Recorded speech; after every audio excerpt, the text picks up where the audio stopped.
confess niya eh. Kaya nag-iingat lang naman kami ni Mar. Malay ba namin na si Mysterious Opa, siya pala yung hired killer? Oo nga. Tsaka, enough ba talaga na may nagbabantay na mukhang adik sa labas? Diyos ko, Abdul, magparetoke na tayo. Yung tipong babae na. Uy, hindi ilong ang ipapagawa ha. Ay. Buong pagkatao gusto mo. Oo, correct. Huwag ganun. Ang OOA nyo. Hindi naman kayo yung target nun. Baka nga hindi pa kayo makilala nun. Dapat talaga mapalitan na yan si Mayor.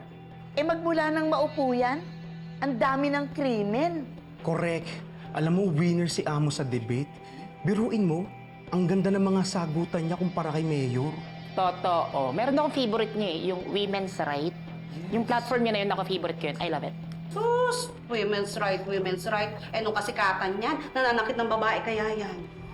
Naku, hindi naman totoo yan. Anak naman, fan ka kasi kapitanan. Alam mo bang pinakulong yan nung kanyang non-showbiz na ex? Sinasabi niyo ho ba na may criminal record si Amo?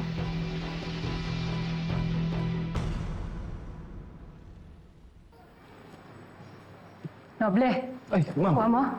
Yes po, ito po. Salamat. Kape ka muna.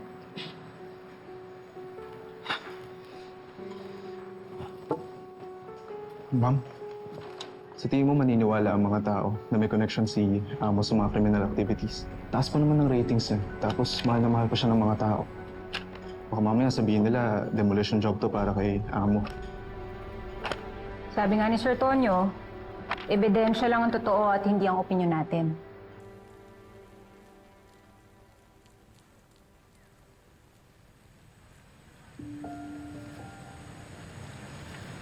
May bulaklak na naman dito.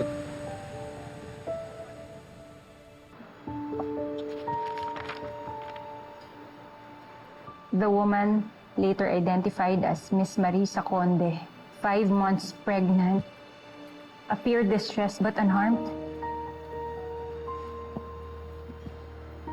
Marisa Conde, 5 months pregnant. Conde? Kaapelido ni Sir Tonyo?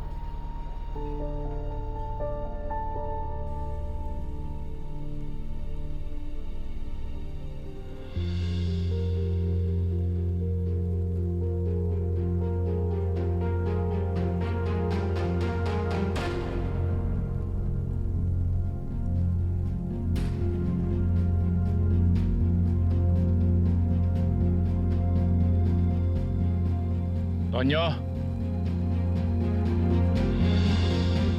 Pwede ba tayo mag-usap?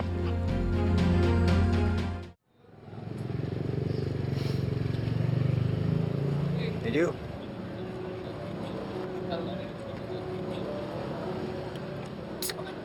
Salamat at pinagbigyan mo ako dito. Tama na ang pagbibigyan mo ng bulaklak sa nanay ko, ha? Di ba iniwanan mo na siya? At hanggang ngayon, that is my biggest regret. Ang pinili ko ang karir ko kaysa kay Melinda at sa inyo. Muna ako idamay doon. Eh wala ka rin naman nung pinanganak ako, di ba? Kaya wala tayong relasyon. Doon sa nanay ko, doon kami atraso. Gusto kong bumawi. Kanino? Wala na yung nanay ko. Nandito ka pa naman eh.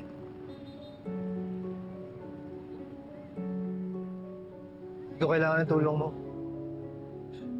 Alam ko. Pero tanda mo, laging bukas ang pinto ng bahay ko para sa'yo.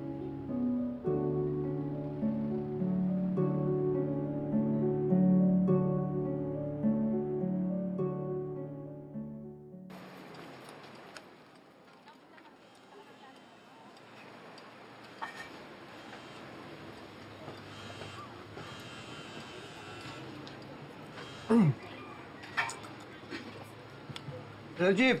Good morning. Konde, Kanina pa ako tumatawag sa'yo, Nako, sorry, Chief. Naka-silent yung phone ko. i-check mo agad yung link na pinadala ko sa'yo at panoorin mo agad. Okay, copy, sir.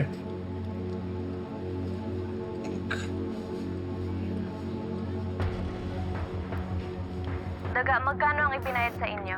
20 mil ang bawat isa sa amin. 10 po kami, kaya 200,000 po lahat. Para lang magbato ng itlog. Daming pera ni Amo, no? At di lang yun yung ginawa namin para sa kanya. Binayaran niya kami ng mahigit 1,000,000 para manggulo dun sa liga. At mga hostage. Para lang magmukhang bayani siya sa mata ng mga botante. Kumbaga, scripted ang lahat ng yun. Para lang bumango ang pangalan niya sa eleksyon. Pero bakit kayo umaamin ngayon? Nakonsensya kami. Pero kayo bahala. Pag-isipan yung mabuti kung iboboto niyo pa si Amo. Puro kasinungalingan lang naman ang dahilan para manalo siya. Lintex! Mga anak kayo ng pato! Ate, bayad daw.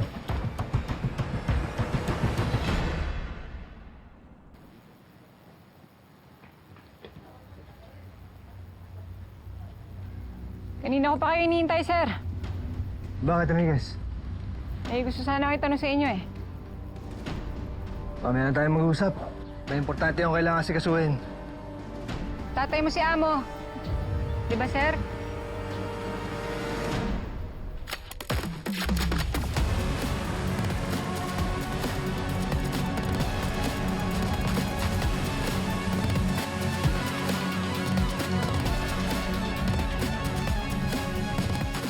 Baliwala kasi yung sinasabi ni Selena na si Victor Santiago yung mastermind ni Sunny at Bullet. Kung hindi natin yan mababaka pa ng isang solid na ebidensya.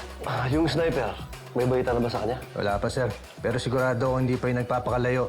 Baka naman gusto mong mag-guilty siya para may reason ka na ayawan siya. Kasi nga, nagkakagusto ka sa kanya. Lola, wala akong gusto doon. Di ba namukaan namin si Opa Sniper? Kinakabahan kami ni Abdul, baka mamaya tsugiin rin kami. Oo nga, Bobby. Tapos, ayan, may dayo pa na magtataho. Baka suspect yan.